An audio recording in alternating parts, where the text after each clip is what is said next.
ఖమ్మం జిల్లాలో క్రిస్మస్ వేడుకలు గ్రాండ్ గా జరుగుతున్నాయి. భక్తి శ్రద్ధలతో క్రీస్తు జన్మదిన వేడుకలను జరుపుకుంటున్నారు భక్తులు. ఉదయం నుంచే నగరంలోని చర్చిల్లో ప్రత్యేక ప్రార్థనలు ప్రారంభమయ్యాయి.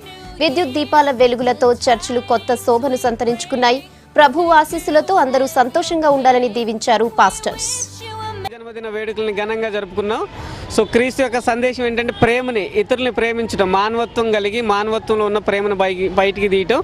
సో ఈ ప్రపంచం ఇప్పుడు చాలా అల్లకొల్లంగా ఉందండి, టెర్రరిజం వల్ల, మానభంగాలు, హత్యల వల్ల.